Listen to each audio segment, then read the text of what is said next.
Hello viewers, আমার channel আহার মেডে আপনাদের সবাইকে স্বাগত। আজকে আমি আপনাদের তৈরি করে দেখাবো পাতিলেবুর আচার। এখানে পাতিলেবু আচার তৈরি করার জন্য আমি 12টি লেবু ব্যবহার করেছি। এই লেবুগুলোকে প্রথমে ধুয়ে ভালো করে জলে সিদ্ধ করে নিতে হবে 5 থেকে 10 মিনিটের জন্য। এই আচারটি কোনো রকম রোদে দেওয়া ঝামেলা ছাড়াই তৈরি করে নিতে পারেন এবং একদিনের মধ্যেই খেতে পারেন।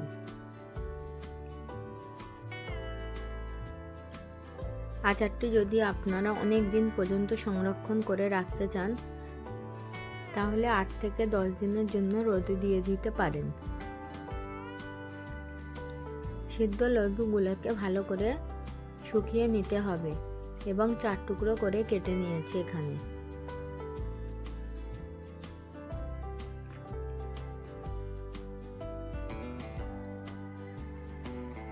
মনে রাখবেন, লেবুর মধ্যে যদি কোনো রকম জল থেকে যায় তাহলে লেবুটি নষ্ট হয়ে যাওয়ার সম্ভাবনা আছে।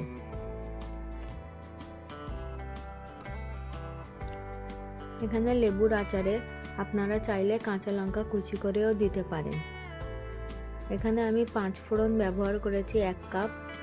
আপনারা চাইলে একটু কম মশলা নিতে পারেন, কারণ শেষে আমার পুরো মশলাটি লাগেনি। এর মধ্যে রয়েছে মেথি দানা, কালো সরষে, কালো জিরে, মিঠে মৌরি এবং আজওয়াইন।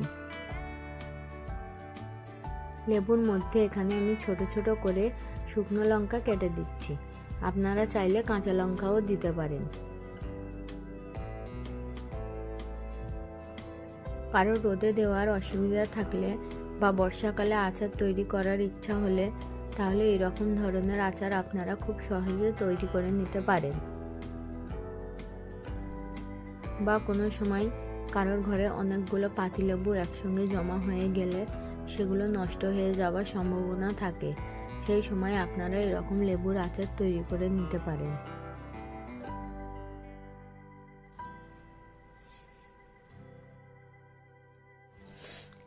পাঁচ ফোড়নটিকে প্রথমে শুকনো খোলায় ভেজে নিয়ে ঠান্ডা হওয়ার পরে একটি পাউডার তৈরি করে নিচ্ছি। এবার পাউডারটিকে আমরা লেবু এবং শুকনো লঙ্কার উপরে ছড়িয়ে দিচ্ছি। আপনারা চাইলে পাউডারটি কম বেশি দিতে পারেন। এরপরে ভালো করে মাখিয়ে নিতে হবে।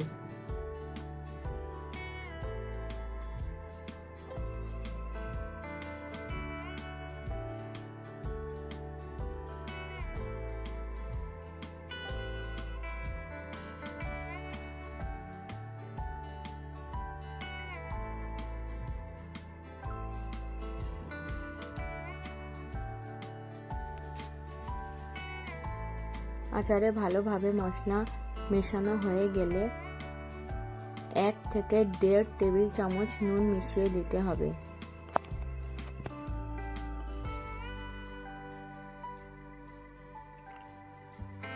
ভালো করে মেশানো হয়ে গেলে এবার 1 কাপ তেল নিয়ে তেলের মধ্যে কিছুটা হিঙের ফোড়ন দিয়ে দিতে হবে। তেলটি ভালো করে গরম করে নিতে হবে এবং গরম তেলটি আচারের মধ্যে দেওয়া যাবে না। তেলটি প্রথমে ঠান্ডা করে নিতে হবে, তারপরে আচারের মধ্যে ঢেলে দিতে হবে।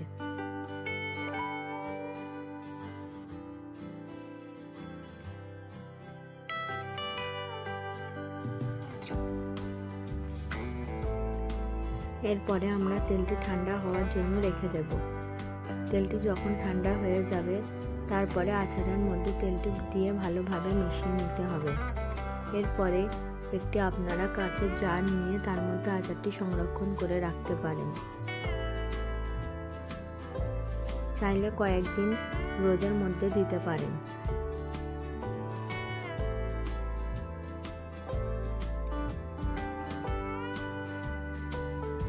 কেউ যদি ঝাল খেতে পছন্দ করেন তাহলে এর মধ্যে কাঁচা লঙ্কা ছোট করে কুচি করে দিয়ে দিতে পারেন।